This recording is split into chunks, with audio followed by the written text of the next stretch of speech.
ನಮಸ್ಕಾರ ಎಲ್ಲರಿಗೂ. ಇವತ್ತೊಂದು ಶಿವರಾತ್ರಿ ಹತ್ತಿರ ಬರ್ತಾಯಿದೆ. ಇನ್ನೇನು ಶಿವರಾತ್ರಿ ಹತ್ತಿರ ಬರೋ ತಂಬಿಟ್ಟು ಯಾವುದಾದ್ರೂ ತಂಬಿಟ್ಟು ಮಾಡ್ತೀವಿ. ಹಾಗಾಗಿ ತಂಬಿಟ್ಟು ನಾನು ಇವತ್ತು ಪುಟಾಣಿ ಹುರ್ಗಡ್ಲಿ ತಂಬಿಟ್ಟು ಮಾಡಿ ತೋರಿಸ್ತಾಯಿದ್ದೀನಿ. 1 ಕಪ್ನಷ್ಟು ಪುಟಾಣಿನ ಮಿಕ್ಸರ್ಗೆ ಹಾಕ್ಕೊಂಡು ನುಣ್ಣಗೆ ಪೌಡರ್ ಮಾಡ್ಕೋಬೇಕು. ನುಣ್ಣಂದ್ರೆ ಜಾಸ್ತಿ ನುಣ್ಣಲ್ಲ, ತರ್ತರಿನೂ ಅಲ್ಲ, ಮಧ್ಯದಲ್ಲಿ ಇರಬೇಕು. ನೋಡ್ರಿ, ಹದ ಇರಬೇಕು. ಜಾಸ್ತಿ ತರ್ತರಿ ಇರಬಾರ್ದು, ಜಾಸ್ತಿ ಪೌಡ್ರೂ ಇರಬಾರ್ದು. ಇದರಲ್ಲೇ ಇನ್ನೊಂದು ಕಪ್ ಹಾಕ್ಕೋತಾಯಿದ್ದೀನಿ. ನೋಡ್ರಿ, ಇದರಲ್ಲೇ 2 ಬಟ್ಲ ಪುಟಾಣಿ ತೊಗೊಂಡು ನುಣ್ಣಗೆ ಪೌಡ್ರ್ ಮಾಡೋಕ್ಕೆ ತೊಗೊಂಡು ಹಾಕ್ಕೊಂಡಿದ್ದೀನಿ. ಈಗ ಸೈಡಿಗಿಟ್ಟು ಬೇರೆದನ್ನು ನೋಡು. ನೋಡಿ, 1 ಕಪ್ನಷ್ಟು ಶೇಂಗಾ ತೊಗೊಂಡಿದ್ದೀನಿ. ಶೇಂಗಾ ತೊಗೊಂಡು ಹುರ್ಕೊಳ್ಬೇಕು. ಅದನ್ನು ಗ್ಯಾಸ್ ಆನ್ ಮಾಡಿ ಒಂದು ಕಡಾಯಿಗಿಟ್ಟು ಕಡಾಯಿಯಲ್ಲಿ ಶೇಂಗಾ ಹಾಕಿ ಹುರ್ಕೊಳ್ತಾ ಇದ್ದೀನಿ. ತಂಬಿಟ್ಟು ಶೇಂಗಾ, ಎಳ್ಳು, ಹೆಸರಕ್ಕಿ ಮತ್ತು ಪುಟಾಣಿ. ಇದು ಪುಟಾಣಿ ತಂಬಿಟ್ಟು. ಇನ್ನೊಂದು ಅಕ್ಕಿ ಮಾಡ್ತಾರೆ, ಹುರ್ದು ಮತ್ತು ಅವಲಕ್ಕಿ ತಂಬಿಟ್ಟು ಅಂತ ಮಾಡ್ತಾರೆ. ಶಿವರಾತ್ರಿಗೆ ನಾನಾ ಬಗೆ ಮಾಡ್ತಾರೆ. ನಾನು ಇದೊಂದು ಇರಲಿ ಅಂತ ಪುಟಾಣಿ ತಂಬಿಟ್ಟು ಮಾಡಿ ತೋರಿಸು ಅಂತ ತೋರಿಸ್ತಾಯಿದ್ದೀನಿ. ಸಿಪ್ಪೆ ಬಿಡ ತನಕ ಹುರ್ಕೊಂಡು ತೊಗೊಳ್ಬೇಕು. ಅಂದರೆ ಇಷ್ಟಾದರೆ ಸಾಕು. ಈಗಿನ ಸೈಡಿಗೆ ಎತ್ತಿಟ್ಟು ಎಳ್ಳು ತೊಗೊಂಡಿದ್ದೀನಿ. ಎಳ್ಳು ಹುರ್ಕೊಳ್ಳೋದು. ಯಾವ ಬಟ್ಲಲ್ಲಿ ಶೇಂಗಾ ತೊಗೊಂಡಿದ್ದೆ ಅದೇ ಬಟ್ಲಲ್ಲಿ 1 ಕಪ್ನಷ್ಟು ಎಳ್ಳು ತೊಗೊಂಡಿದ್ದೀನಿ. ಎಳ್ಳು ನಿಮ್ಗೆ ಇಷ್ಟ ಆದಷ್ಟು ಹಾಕ್ಕೊಳ್ಬೋದು. ಶೇಂಗಾ, ಎಳ್ಳು, ಪುಟಾಣಿ ಮಾತ್ರ 2 ಬಟ್ಲ ತೊಗೊಂಡಿದ್ವಿ. ನೋಡಿ, ಎಳ್ಳು ಕೂಡ ಚಟಪಟ ಅಂತ ಹುರಿತಾ ಇದೆ. ಆಯ್ತಿದೆ ಕೂಡ. ಇದನ್ನು ಕೂಡ ಸೈಡಿಗೆ ಎತ್ತಿದೆ. 1.5 ಚಮಚದಟ್ಟು ಅಷ್ಟು ಗಸಗಸೆ ತೊಗೊಂಡಿದ್ದೀನಿ. ಗಸಗಸೆ ಹಾಕ್ಕೊಂಡು ಸ್ವಲ್ಪ ಚಟಪಟ ಅಂತ ಹುರ್ಕೊಂಡು ಸೈಡಿಗೆ ಎತ್ತಿಟ್ಕೊಂಡಿದ್ದು. ಇದೆಲ್ಲ ಪದಾರ್ಥ ತಣ್ಣಗಾಗುವಷ್ಟರಲ್ಲಿ ಬೆಲ್ಲ ಕರಗಿಸ್ಲಿಕ್ಕೆ ಇಡಬೇಕು ನಾವು ತಂಬಿಟ್ಟಿಗೆ. ಇಷ್ಟಾದರೆ ಸಾಕು. ಕೆಂಪಗಾಗಿದೆ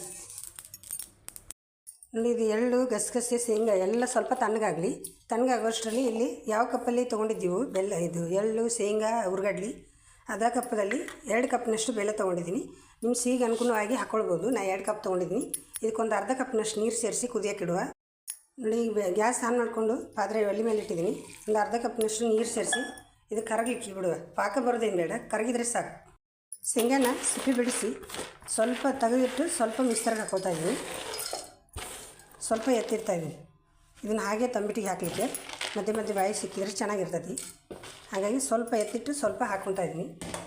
ನೋಡಿ, ಒಂದು ಸ್ವಲ್ಪ ಎಳ್ಳು ಕೂಡ ಒಂದು ಸ್ವಲ್ಪ ತೆಗಿತೀನಿ. ಒಂದು ಸ್ವಲ್ಪ ಮಿಕ್ಸರ್ಗೆ ಹಾಕ್ಕೊಳ್ತೀನಿ. ನೋಡಿ, ಇಷ್ಟು ಇರ್ತೀನಿ. ಗಸಗಸನೇ ಇರಲಿ. ಕೊಬ್ಬರಿ ತೊಗೊಂಡಿದ್ದೀನಿ. 1 ಬಟ್ಲಷ್ಟು ಒಣ ಕೊಬ್ಬರಿನ ಸ್ವಲ್ಪ ಬಿಸಿ ಮಾಡಿ ತೊಗೊಂಡಿದ್ದೀನಿ ನಾನು. ನೀವು ಹಾಗೇನೂ ಹಾಕ್ಕೊಬೋದು, ತುರಿದ್ಬಿಟ್ಟು ಒಣ ಕೊಬ್ಬರಿ. ಇದನ್ನು ಮಿಕ್ಸಿ ಮಾಡ್ಕೊಂಬರ್ವ. ಇದಕ್ಕೊಂದು 4 ಏಲಕ್ಕಿ ಹಾಕ್ಕೊಂಡು. ನೋಡಿ, ಏಲಕ್ಕಿ ಹಾಕ್ಕೊಳ್ತಾ ಇದ್ದೀನಿ. 4 ರಿಂದ 5 ಏಲಕ್ಕಿ ಹಾಕಿದ್ದೀನಿ. ಕೊಬ್ಬರಿನ ಸ್ವಲ್ಪ ದಮ್ ಬಂದಿತ್ತು. ನೀವು ಹಾಗೇನೂ ಹಾಕ್ಕೊಬೋದು. ಸ್ವಲ್ಪ ಮಿಕ್ಸಿಗೆ ಹಾಕ್ಕೊಳ್ತಾ ಇದ್ದೀನಿ ನಾನು. ಸ್ವಲ್ಪ ಹಾಗೆ ಹಾಕ್ತಾಯಿದ್ದೀನಿ, ಸ್ವಲ್ಪ ಮಿಕ್ಸಿಗೆ ಹಾಕ್ಕೊಳ್ತಾ ಇದ್ದೀನಿ. ನೋಡಿ, ಇಷ್ಟು ನುಣ್ಣಗೆ ಅಂತಿಲ್ಲ, ಇಷ್ಟು ಪೌಡ್ರ್ ಆದರೆ ಸಾಕು. ಸ್ವಲ್ಪ ದಮ್ಮಾಗಿದ್ದರೂ ಏನು ಚಿಂತೆ ಇಲ್ಲ.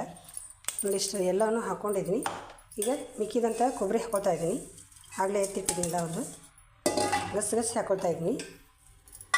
ಎಳ್ಳು ಹಾಕ್ಕೊಳ್ತಾ ಇದ್ದೀನಿ, ಆವಾಗಲೇ ತೆಗೆದಿಟ್ಟಿದ್ದೀವಲ್ಲ. ಶೇಂಗಾ ಹಾಕ್ಕೊಳ್ತಾ ಇದ್ದೀನಿ. ಎಲ್ಲನ ಹಾಕಿ ಒಂದು ಸಲ ಮಿಕ್ಸ್ ಮಾಡಬೇಕು ಚೆನ್ನಾಗಿ. ಕಡಲೆ ಹಿಟ್ಟು, ಪುಟಾಣಿ ಹಿಟ್ಟು ಮತ್ತು ಎಳ್ಳು, ಶೇಂಗಾ ಎಲ್ಲ ಒಟ್ಟಿಗೆ ಮಿಕ್ಸ್ ಮಾಡಿ ಸರಿ ಆಗಬೇಕದು. ಈಗ ಇದಕ್ಕೆ ಬೆಲ್ಲ ಕುದಿಯೋಕೆ ಇಟ್ಟಿದ್ದೀವಲ್ಲ, ರಸ, ಅದನ್ನು ಹಾಕ್ಕೊಳ್ಬೇಕು. ನೋಡಿ, ಸೈಡಲ್ಲಿ ಬೆಲ್ಲ ಕೂಡ ಕೂತಿದೆ. ಪಾಕ ಏನು ಬೇಕಿಲ್ಲ, ಕರಗಿದೆ. ಬೆಲ್ಲ ಕರಗಿದ್ರೆ ಸಾಕು. ಈಗ ತೆಗೆದು ಸೋಸ್ಕೊಂಡು ಇದಕ್ಕೆ ಹಾಕ್ಕೊಳ್ಳುವ. ತಂಬಿಟ್ಟಿಂದ ಸೋಸ್ಕೊಂಡು ಹಾಕ್ಕೊಳ್ಳಿ. ಬೆಲ್ಲದಲ್ಲಿ ಕಸ ಕಡ್ಡಿ ಇರ್ತೈತಿ, ನೋಡ್ಕೊಂಡು ಸ್ವಲ್ಪ ಹಾಕ್ಕೊಳ್ಳಿ. ಒಂದೇ ಸಲ ಹಾಕ್ಬೇಡಿ. ನೀರು ಆಗಿಬಿಡ್ತು ಅಂದ್ರೆ ಮತ್ತೆ ಒಂದೇ ಸಮಯ ಮತ್ತು ಕೊಬ್ಬರಿ, ಪುಟಾಣಿ ಎಲ್ಲ ಹುರಿದ್ಬಿಟ್ಟು ಮತ್ತೆ ಹಾಕ್ಕೊಳ್ಬೇಕಾಗುತ್ತೆ. ಈಗ ಒಂದೇ ಸಲ ಸ್ವಲ್ಪ ಹಾಕ್ಕೊಳ್ತಾ ಇದ್ದರೆ ಗೊತ್ತಾಗ್ತದೆ ನಮಗೆ ಎಷ್ಟು ಹಾಕ್ಬೇಕು ಅನ್ನೋದು. ಈಗ ಇನ್ನೊಂದು ಸ್ವಲ್ಪ ಇಳಿಸ್ತೈತಿ, ಇನ್ನೊಂದು ಸ್ವಲ್ಪ ಹಾಕ್ಕೊಳ್ತಾ ಇದ್ದೀನಿ.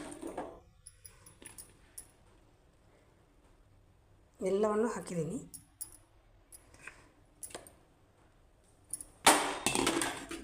ಹಾಕಿ ಸರಿಯಾಗಿ ಮಿಕ್ಸ್ ಮಾಡ್ಕೊಬೇಕು. ಬೆಲ್ಲ ಕುಡ್ದಂಗೆ ಕೈಲಿ ಮಿಕ್ಸ್ ಮಾಡೋಕ್ಕೆ ಹೋಗಬೇಡಿ, ಸುಡ್ತೈತೆ ಅದು. ಬೆಲ್ಲ ಕರಗಿದ್ದು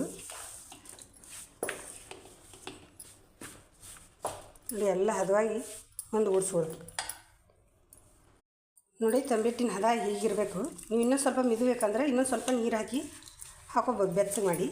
ನಾನು ಈ ಹದ ಇಟ್ಟಿದ್ದೀನಿ. ನೋಡಿ, ಉಂಡೆ ಕಟ್ಟೋ ಹದ ಬಂದಿದೆ. ಈಗ ಯಾವ ಸೈಜಿಗೆ ಬೇಕೋ ಆ ಸೈಜಿಗೆ ನೋಡಿಕೊಂಡು ಉಂಡೆ ಕಟ್ಟಿದರೆ ಆಯಿತು. ನೋಡಿ, ಎಷ್ಟು ಚೆನ್ನಾಗಿ ಉಂಡೆ ಆಗ್ತದೆ. ಅಷ್ಟು ಸಾಫ್ಟಾಗಿರುತ್ತೆ, ಗಟ್ಟಿ ಇರೋದಿಲ್ಲ. ವಯಸ್ಸಾದರೂ ಕೂಡ ತಿನ್ಬೋದು. ನೋಡಿ, ಎಷ್ಟು ಚೆನ್ನಾಗಿ ಬಂದಿದೆ ತಂಬಿಟ್ಟು. ನೀವು ಸಹ ಮಾಡ್ಕೊಳ್ಳಿ, ಹೇಗೆ ಬಂತಂತ ತಿಳಿಸಿ.